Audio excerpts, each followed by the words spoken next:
My name is Aaron Blake, and at 32 years old, I thought I knew exactly what my life was about. Answering emergency calls, staying calm under pressure, being the voice people heard during their worst moments. Then, one night, my console lit up with a call that shouldn't have been possible. The caller ID showed my own home number. I live alone. When I answered, a terrified woman screamed a warning that would unravel everything I believed about the system I'd dedicated my life to. What started as a technical glitch became a nightmare that cost people their lives. And before it was over, I'd discover that the institution meant to save people had been turned into something far more sinister. If you want to know how far corruption can reach into the systems we trust most, stay with me. You might want to hit that like button and subscribe, because this story goes deeper than you think. The night started like any other. Tuesday, 11 p.m. shift, the kind of quiet that makes you grateful and suspicious. I'd been a 911 operator for 6 years, long enough to know that silence never lasts. 911, what's your emergency?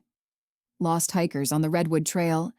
I dispatched search and rescue, logged the call, moved on. Domestic noise complaint on Maple Street. Routine. Manageable. My name is Aaron Blake.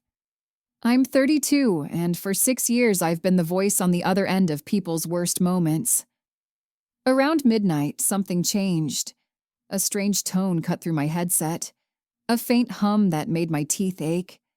I glanced at my console. A new call was coming through.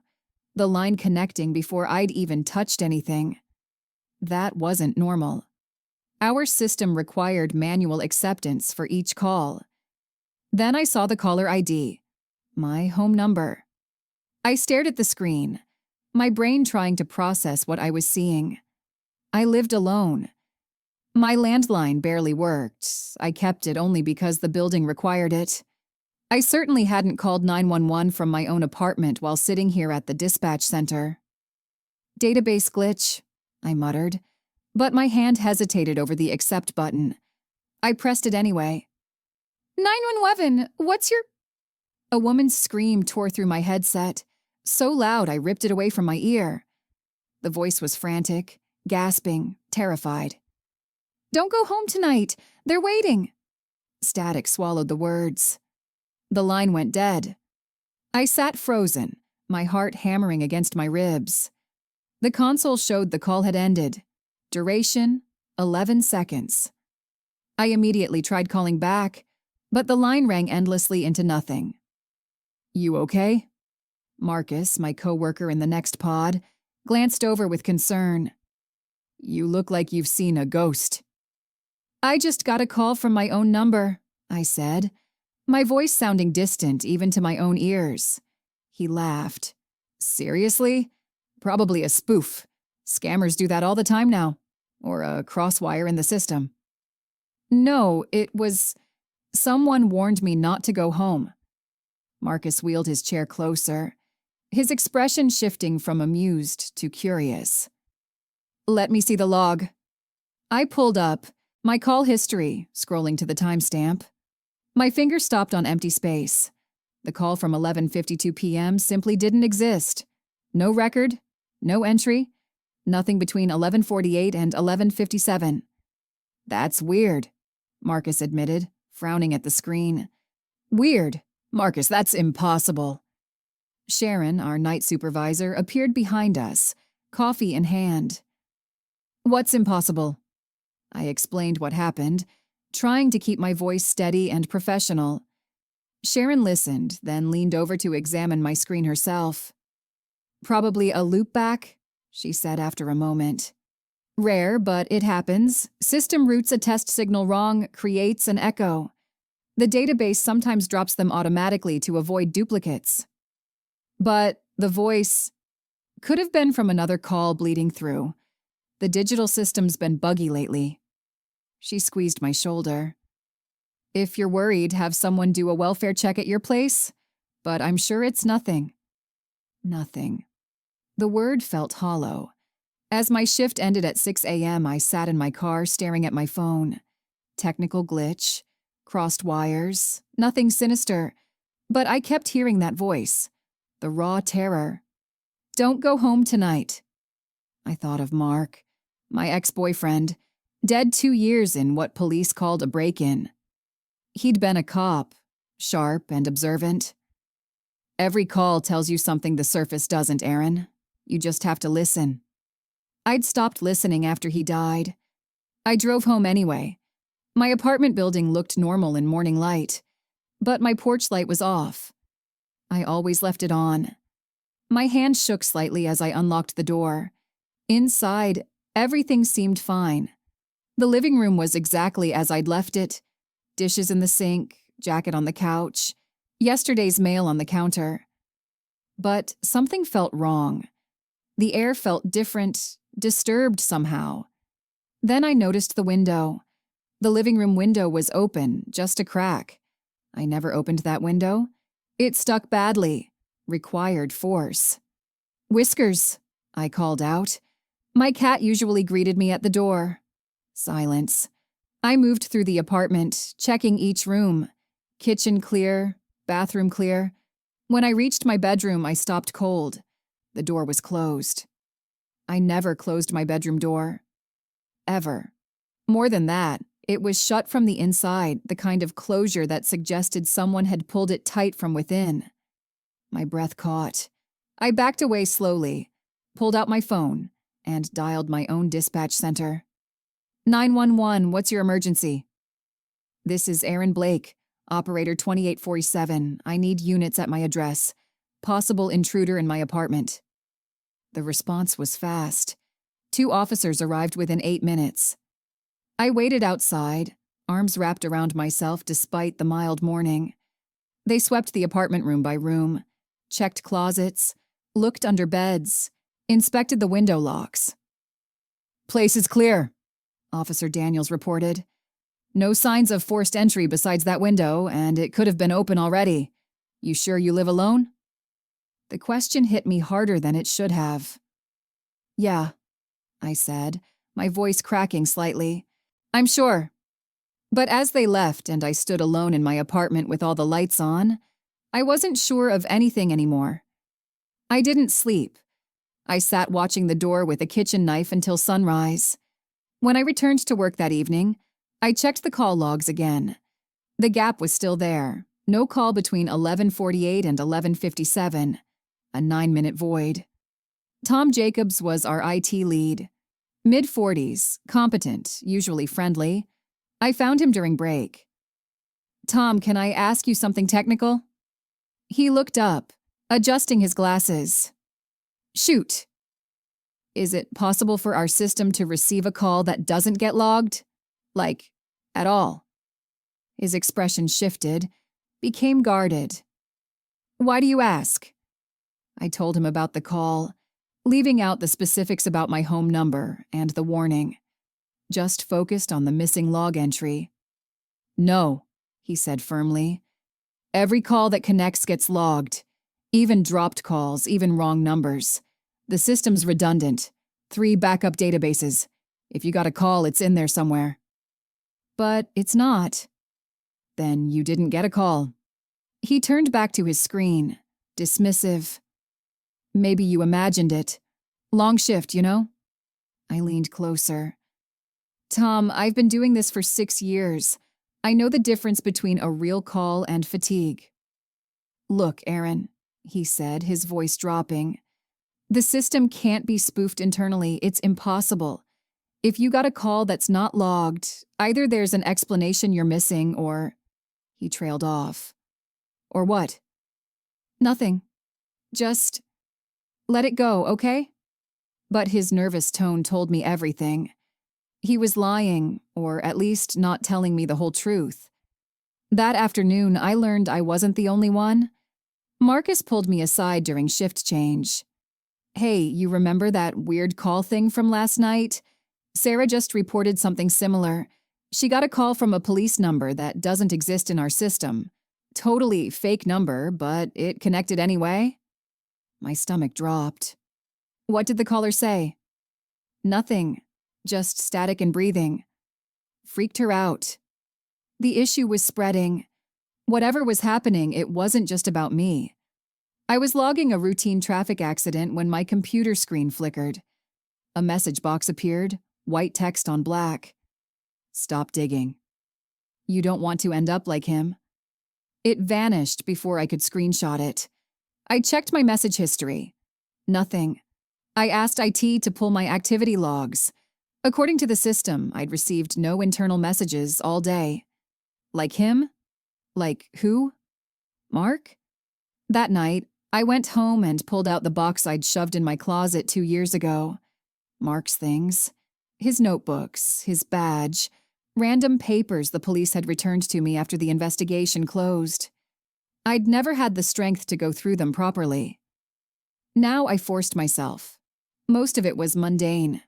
Grocery lists, workout schedules, doodles from boring meetings.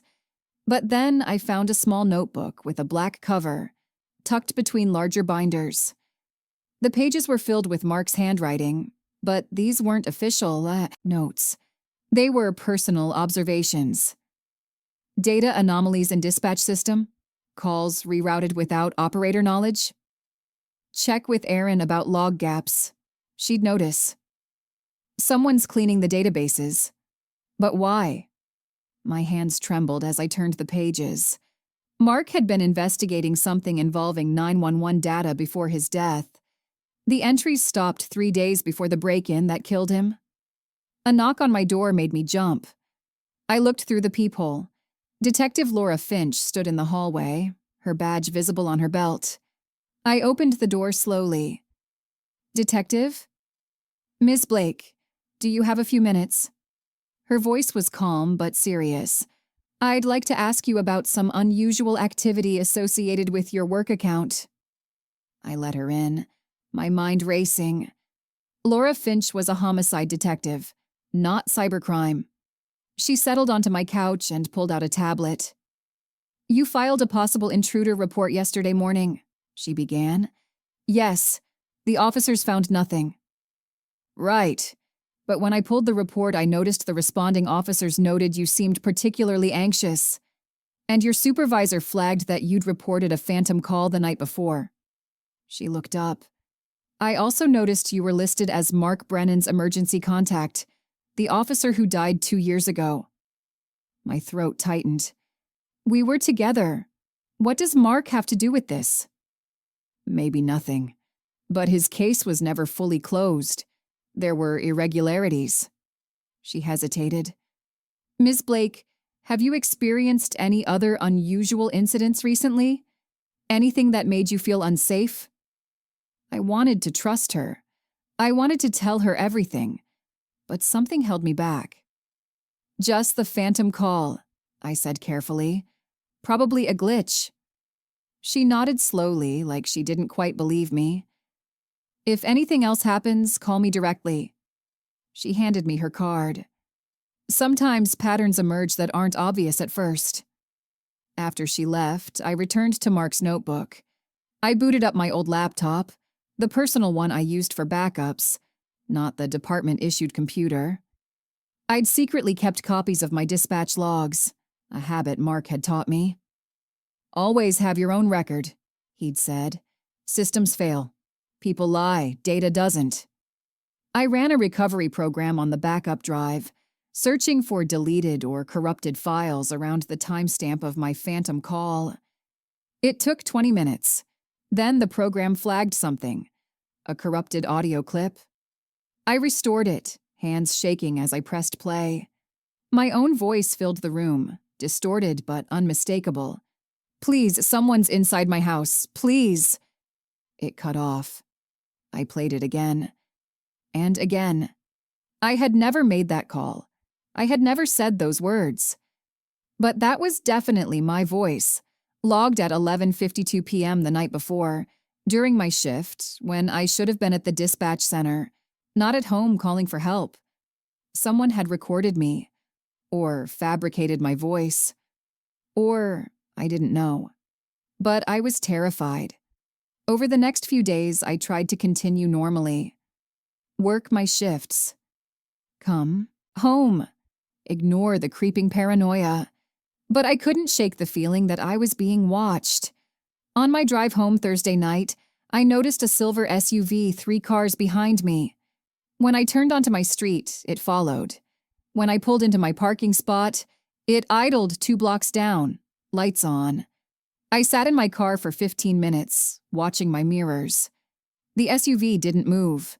Finally, I made a run for my building, keys clutched between my fingers.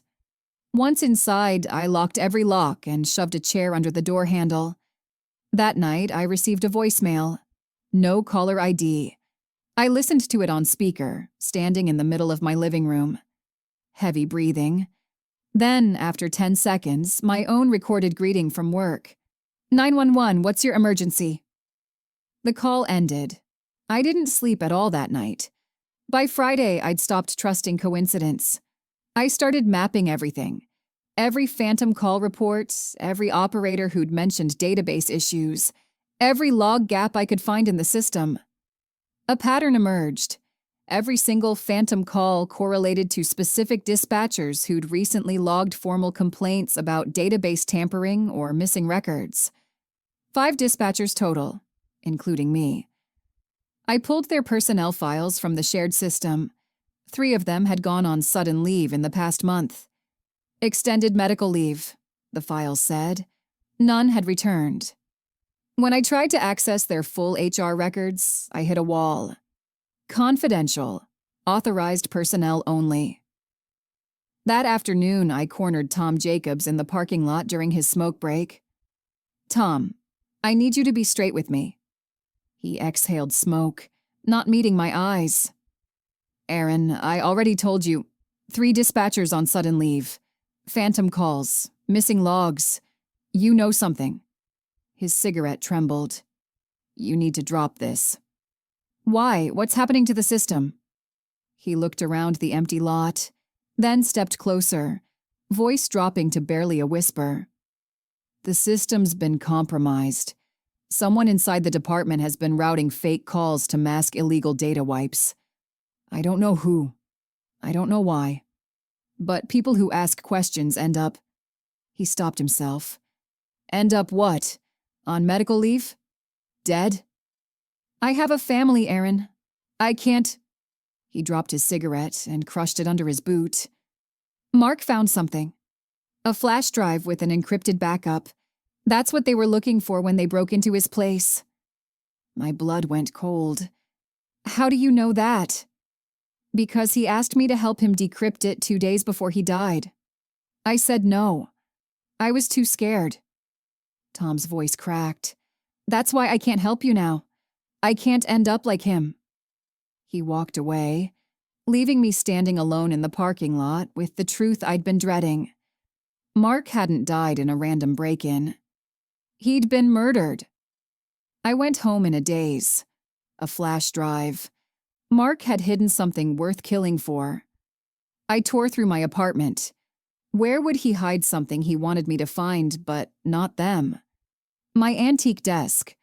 Mark had always admired it, helped me move it twice. I knelt beside it, running my hands along the underside. My fingers found a loose panel. Inside was a USB drive wrapped in paper with 2 words in Mark's handwriting. For Aaron. My apartment went dark. My phone lit up. Unknown number. I answered, my voice barely above a whisper. Hello. You shouldn't have found that. The voice was calm, male, electronically distorted. You have 1 chance to walk away, put the drive back, forget everything, go back to your normal life. Who is this? Someone trying to save you from making Mark's mistake. The line died. I stood in the darkness, gripping the flash drive so hard the edges cut into my palm. Then I heard it. The sound of someone trying my back door handle. I ran to the bathroom, locked myself inside, and dialed 911 from my cell. But I couldn't give them my name. If someone in the system was listening, they'd know. 911, what's your emergency? It was Sarah, one of my co-workers. I disguised my voice, made it higher, frantic. Someone's trying to break into 2847 Riverside, apartment 4B. Please hurry. Ma'am, can you… I hung up. Waited in the dark bathroom, listening to my own heartbeat. Sirens arrived 7 minutes later. Footsteps. Voices pounding on my door. Police! Open up! I emerged shakily. 2 officers swept the apartment again. Again, they found nothing. No signs of forced entry. No intruder. You're Aaron Blake, Officer Daniels said, recognizing me from before. Second call this week. You doing okay? Someone was here, I insisted. He exchanged a look with his partner. Maybe you should talk to someone. Stress can… I know what I heard. After they left, I sat on my floor and plugged the flash drive into my laptop. The contents made my stomach turn. Audio files, dozens of them. Recordings of 911 calls being rerouted, redirected, or deleted entirely. Metadata showing unauthorized access to the dispatch database. And names, city officials, police brass, people I recognized. The files were linked to something called Project Echo. I didn't understand what it meant, but Mark's notes were included. Private security firm using 911 infrastructure for surveillance and selective response times. Paid service for wealthy clients. Lives at stake in ignored districts. They were selling emergency services, manipulating who got help and who didn't. The next morning, Tom Jacobs didn't show up for work. I called his cell, straight to voicemail. I drove to his apartment during my break. The door was ajar. Inside, the place was empty. Not just unoccupied, cleared out. No furniture, no personal items, no sign anyone had ever lived there. Tom had been erased. I forwarded one of the encrypted audio files to Detective Laura Finch from a burner email account I'd set up. Within an hour, I checked the sent folder. The email was gone. Not in trash, not in sent items. Deleted remotely from both my account and presumably hers. Someone inside law enforcement had access to everything. They were watching. They knew every move I made. I was running out of options and running out of people I could trust. Monday morning, my access badge was rejected. Red light. Denied. Sharon appeared with a tight expression. Your credentials have been suspended pending security audit. HR's orders. For what?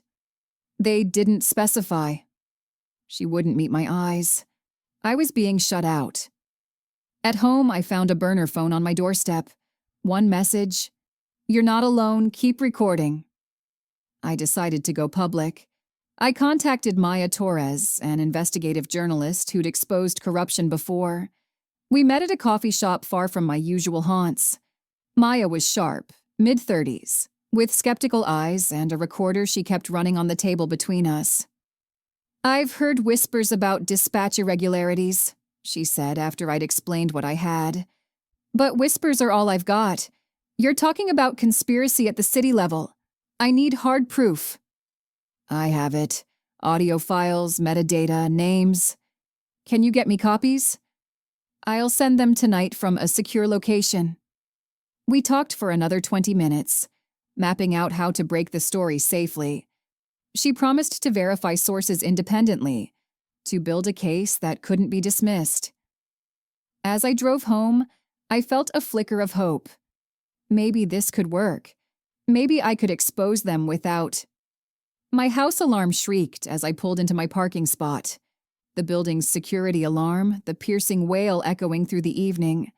I ran inside to find my door open, my apartment in disarray, and my phone buzzing with a call from my own dispatch center. 911 recorded a panic alarm from your address, the operator said. Units are en route. I didn't trigger any alarm. I just got home. Ma'am, the call came from your registered phone number 3 minutes ago. It was happening again. They were using my own systems against me. Police arrived. Again they searched. Again they found nothing out of place except the triggered alarm, which must have malfunctioned.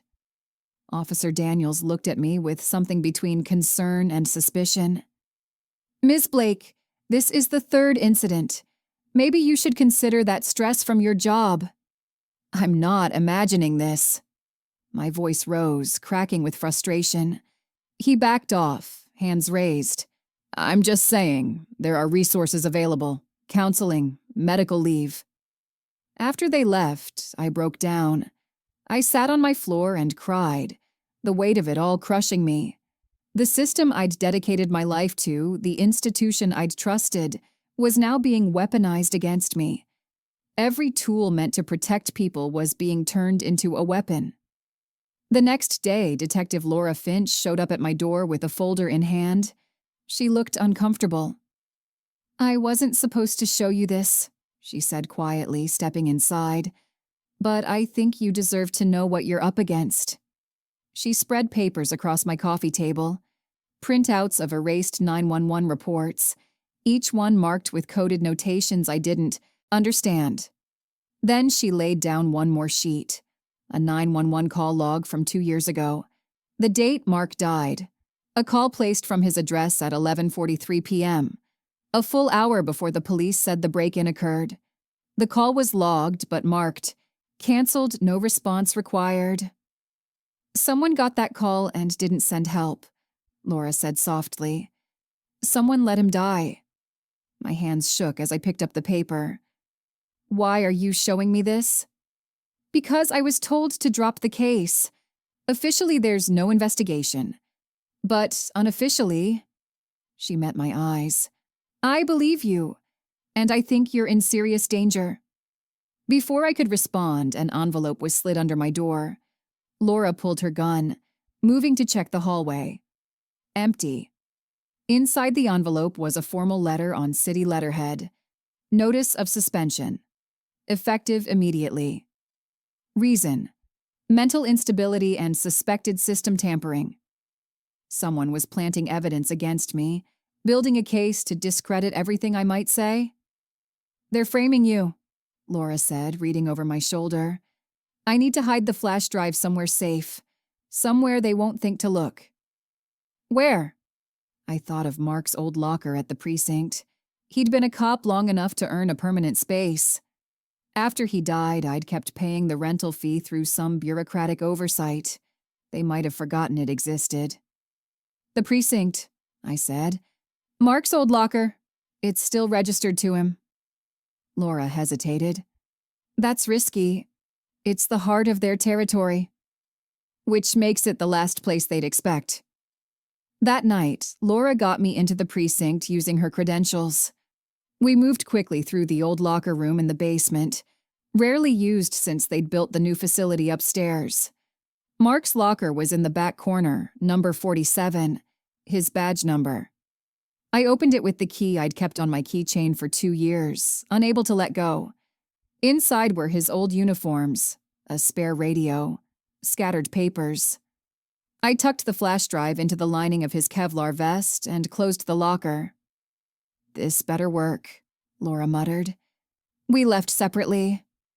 I went home feeling like I'd at least bought some time, but when I got there, Maya Torres called the burner phone. "Erin, they found me." Her voice was trembling. "They know I'm working on this. My apartment's been... Someone broke in. My laptop's gone. All my research. Maya, get somewhere public. Somewhere safe." "I'm trying, but..." Her voice broke. "I'm so sorry. I should have been more careful." The line cut out. I tried calling her back. Straight to voicemail. I texted. No response. 2 hours later, police scanners mentioned an unidentified female victim found unconscious in her car. No name given yet. But deep in my guts, I knew. Maya was gone. They'd gotten to her. Just like they'd gotten to Tom. Just like they'd tried to erase Mark. I grabbed my go bag, what little cash I had, and the burner phone. I couldn't stay. Not anymore. As I reached for my keys, the burner buzzed with a new message. A screenshot. Access logs showing Detective Laura Finch viewing my home security feed remotely. On the night of my first break-in. My blood ran cold. Laura had been watching me this whole time. She'd played both sides, gaining my trust while feeding information back to them. Everyone I'd trusted was either dead, disappeared, or working against me. I was truly alone now, with nowhere left to run. I drove to Maya's apartment, hands shaking on the wheel, mind racing through worst-case scenarios. When I arrived, the door was ajar, barely hanging on one hinge. Inside, the darkness was oppressive. I flipped the light switch. Nothing. I used my phone's flashlight to survey the damage. A coffee mug lay shattered on the floor. Brown liquid soaked into the carpet. Her laptop was gone, obviously, but so was her external hard drive, her phone charger, even her notes. Everything wiped clean. But it was the smell that made my stomach turn. Bleach. Strong, chemical, the kind used to eliminate DNA evidence. They hadn't just robbed her. They'd sanitized the crime scene. My phone buzzed. Police scanner app. Unidentified female victim, unconscious, possible overdose, Jefferson and 5th. That was 3 blocks from here. My legs nearly gave out. Maya. They'd gotten to Maya. I stumbled back to my car, barely able to see through tears. Back at my apartment, paranoia consumed me. I needed to check if the files were safe, if my backups were intact. I plugged in my backup drive with trembling fingers. The folders opened normally at first. Then, as I watched in horror, files began disappearing. Corruption spreading like a virus.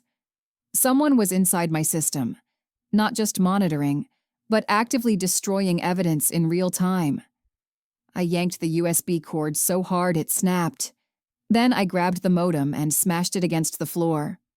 Once, twice, 3 times until plastic shattered and circuitry spilled out like mechanical guts. I needed help desperately. Someone outside the corrupted system. Someone who understood what I was facing. Ray Alvarez. The name surfaced from memory like a lifeline. A retired dispatch technician who'd trained me 6 years ago when I first started. He'd been brilliant, meticulous, the kind of person who noticed every detail. Then one day he'd quit without explanation, disappeared completely. At the time, I'd assumed burnout. Now I wondered if he'd known something. I found his number buried in old contacts and called from the burner phone, praying it still worked. Aaron? His voice was cautious, suspicious even. How'd you get this number? Ray, I need help. The 911 system, it's compromised. People are dying and they're coming after me because I found proof. Jesus Christ. A long pause. Don't say anything else on this line. Where are you? We met at a gas station 40 minutes outside city limits, far from cameras and witnesses. Ray looked older than I remembered. Hair grayer, face lined with worry. But his eyes were still sharp, still observant. He led me to his camper parked in a wooded area off the main road.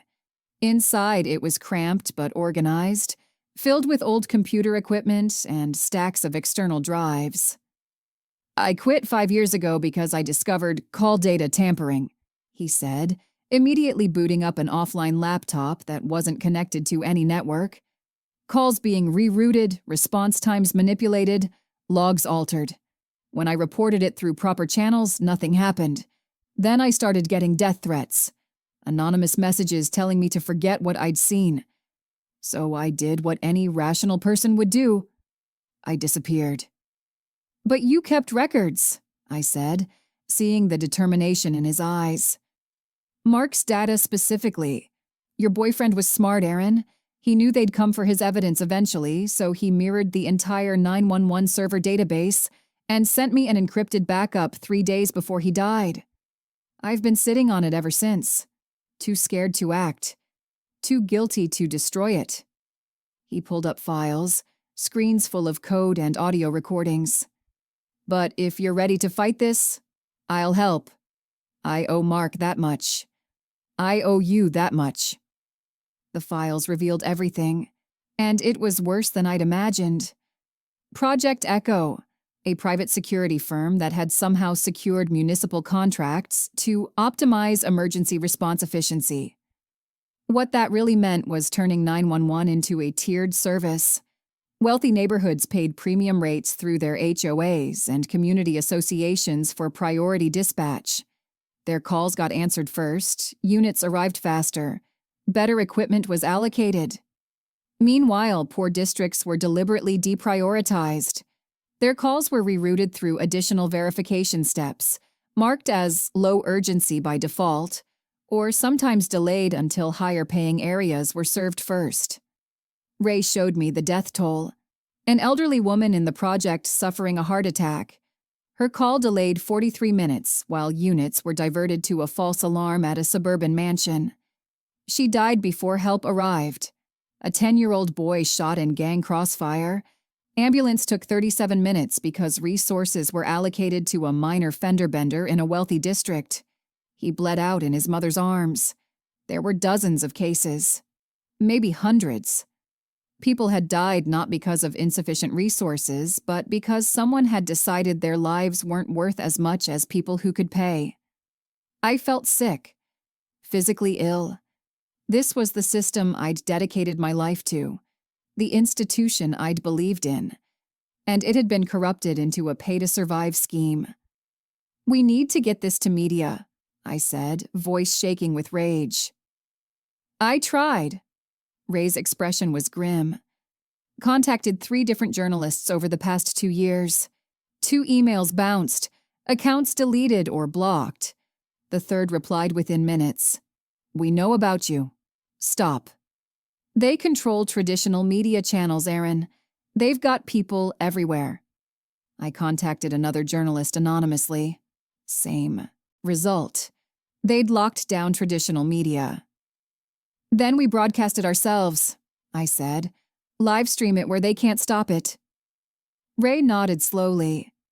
"There's an abandoned news station on Route 9, old analog equipment. Unhackable if we do it right." We spent hours planning. But as we prepared to leave, Ray checked under his van and found a tracking device. "They know where we are," he whispered. We split up.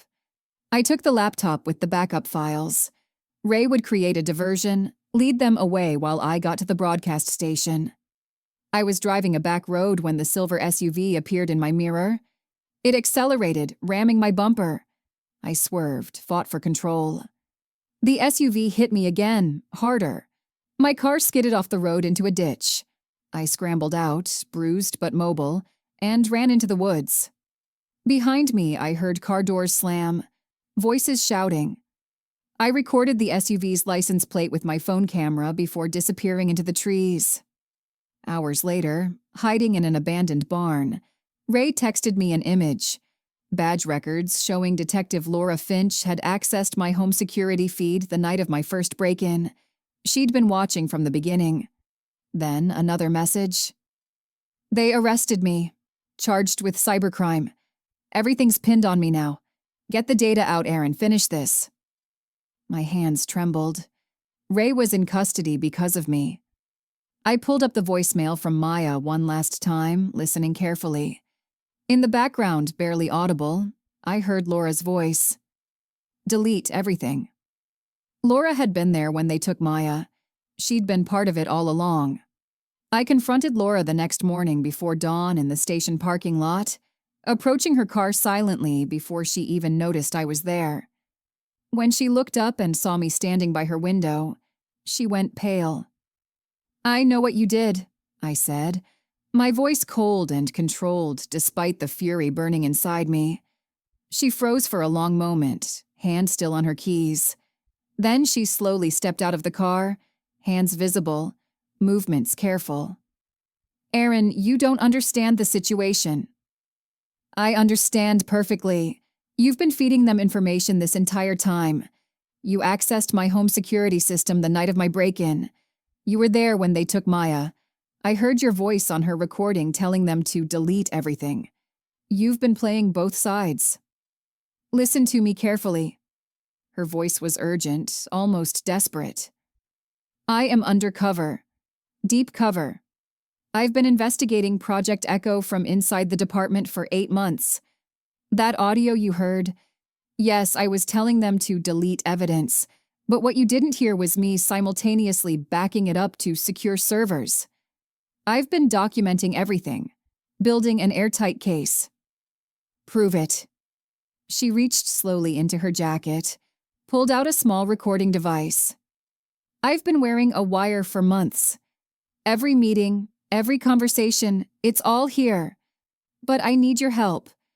We have to retrieve that flash drive from Mark's locker before they realize it exists. Together, with both our evidence, we can bring down the entire operation. I stared at her, trying to read the truth in her expression. Every instinct screamed not to trust her. But I needed that drive back. If you're lying to me, if this is some kind of trap, then you can expose me along with everyone else, she interrupted. But Aaron, we're running out of time. They're eliminating loose ends. Ray's arrest is just the beginning. Late that night, Laura got us into the precinct through a side entrance. We moved quickly to the old locker room. I opened Mark's locker with shaking hands. Empty. Where the flash drive should have been was a sealed evidence bag marked, "Do not open." Inside were staged photos, screenshots making it look like I'd planted malware in dispatch computers. A printed statement forged with my signature confessing to system tampering. "They're framing you," Laura breathed, "making you the scapegoat." As we left, I hid behind a vending machine as 2 officers passed, discussing making it look like a psych break. I recorded everything on Laura's device. The next day, news broke. Ray Alvarez wanted for cybercrime. My bank account froze. My car was towed. My badge permanently revoked. I was a fugitive now, hunted by my own department. The only person left I could possibly trust was Nina Patel, a young IT intern I'd once helped get hired when her application had been rejected twice for lack of experience. I'd vouched for her, convinced them she had potential. She was brilliant, meticulous, and most importantly, she'd mentioned once, casually, that she never quite trusted how opaque the 911 system's backend was. I reached her through a coded message in an obscure online forum we'd joked about using if the department's systems ever went completely down. Within hours, she responded with coordinates to a public library in a neighboring town. We met in the reference section, surrounded by dusty law books nobody ever read. Nina looked terrified but determined, her hands shaking slightly as she pulled a thumb drive from her pocket. "Oh, I saw strange access logs about 6 weeks ago," she whispered, constantly glancing around. "Database queries that made no sense, pulling residential income data, cross-referencing with response times, running algorithms on dispatch priorities. I copied everything to this drive before I realized how dangerous it was." She slid it across the table like it was radioactive. I've been too scared to even look at what's on it since then.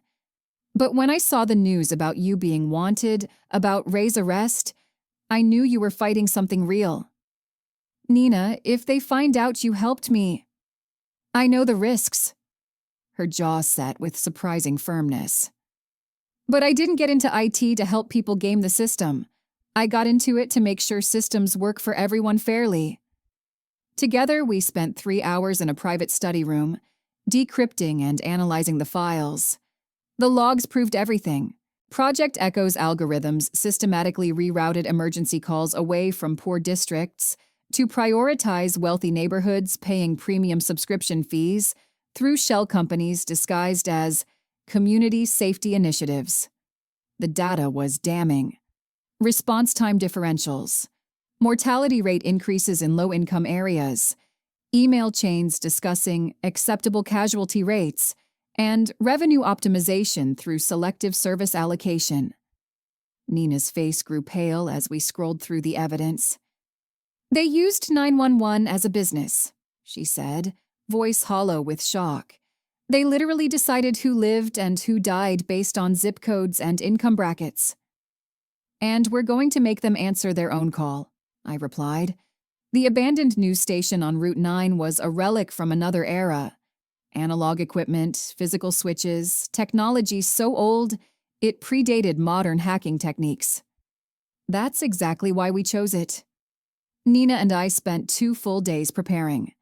We mapped power sources, tested the transmission equipment, created redundant backups on multiple platforms, prepared to simultaneously broadcast to streaming services, social media, and even old-school television frequencies that some rural areas still monitored.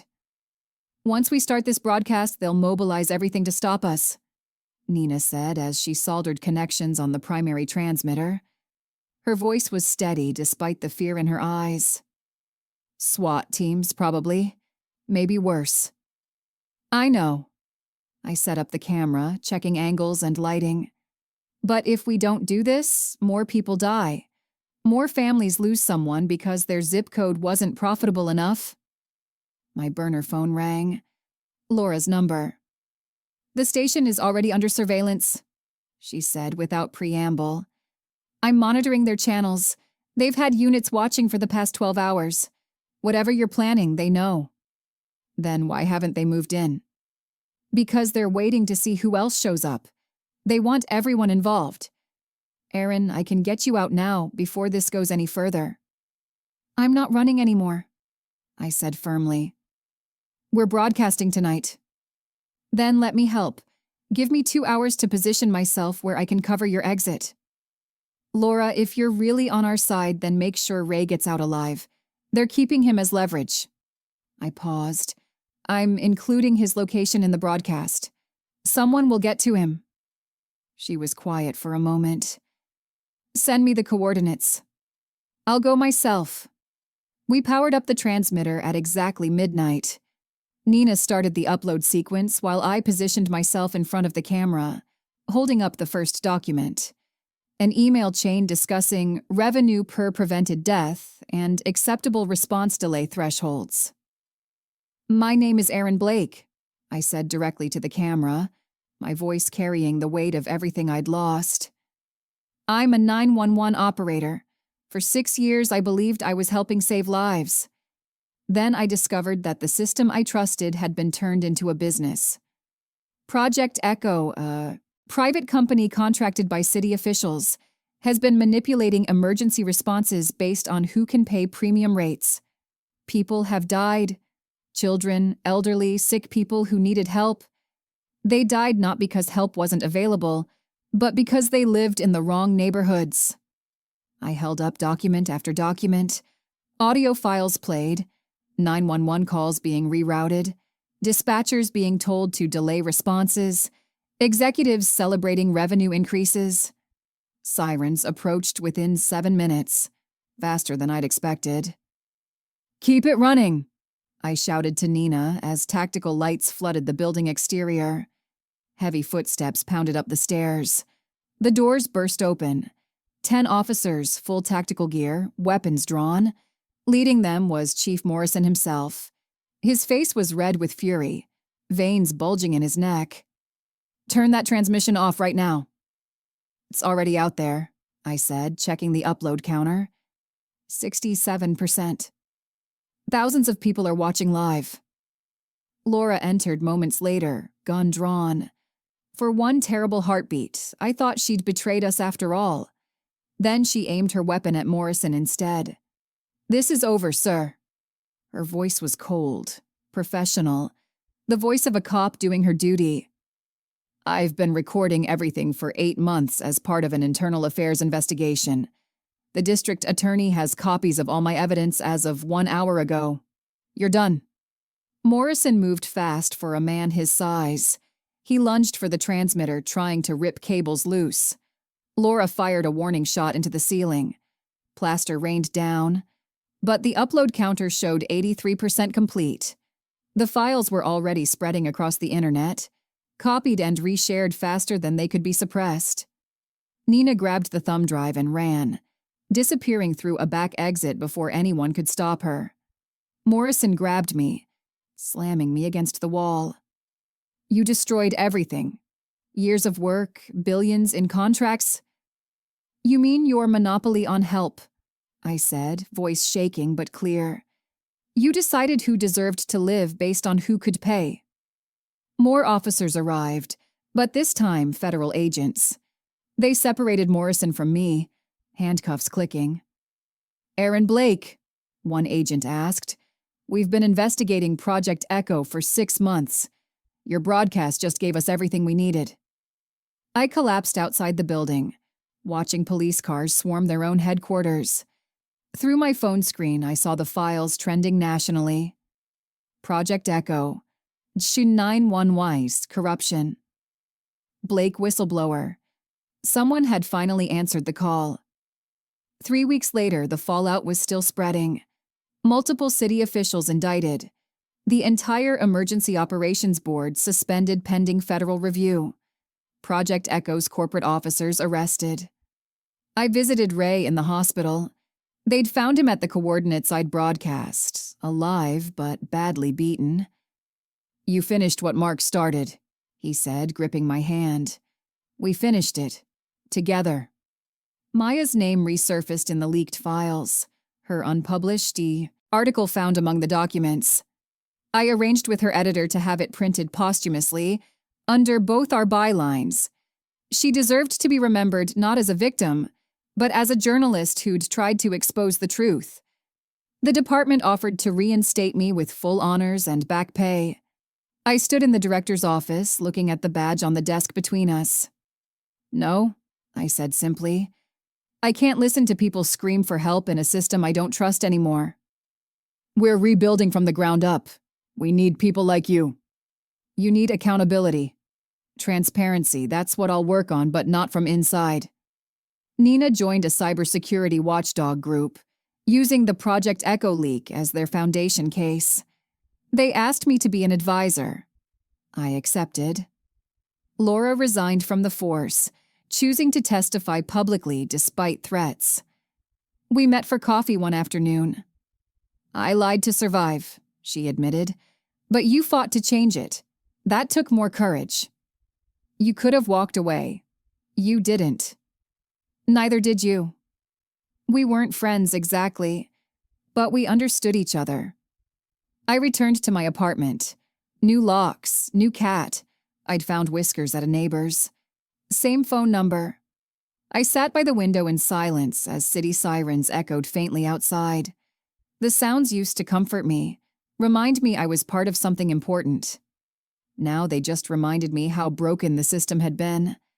I pressed play on Mark's old voice memo, the one I'd found on the flash drive. If anything happens to me, finish the call. Don't let them bury the truth with my body. Aaron, you're stronger than you know. Trust yourself. Tears filled my eyes. I did, I whispered. I finished it, Mark. 6 months later, I stood in the state capitol as the governor signed emergency reform legislation. The Blake Act, mandating transparency in dispatch systems, independent oversight, equal resource allocation regardless of neighborhood income. Reporters asked for comments.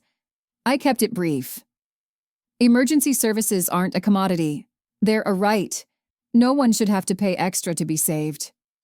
That night, walking to my car in the Capitol parking lot, my phone buzzed. Unknown number. My hand froze on the screen. For a moment, the old fear returned. The paranoia, the sense of being watched. Then I let it ring. Once. Twice. 3 times. I smiled faintly and let it go to voicemail. Whatever ghosts remained, they'd have to find someone else to haunt. I was done being afraid.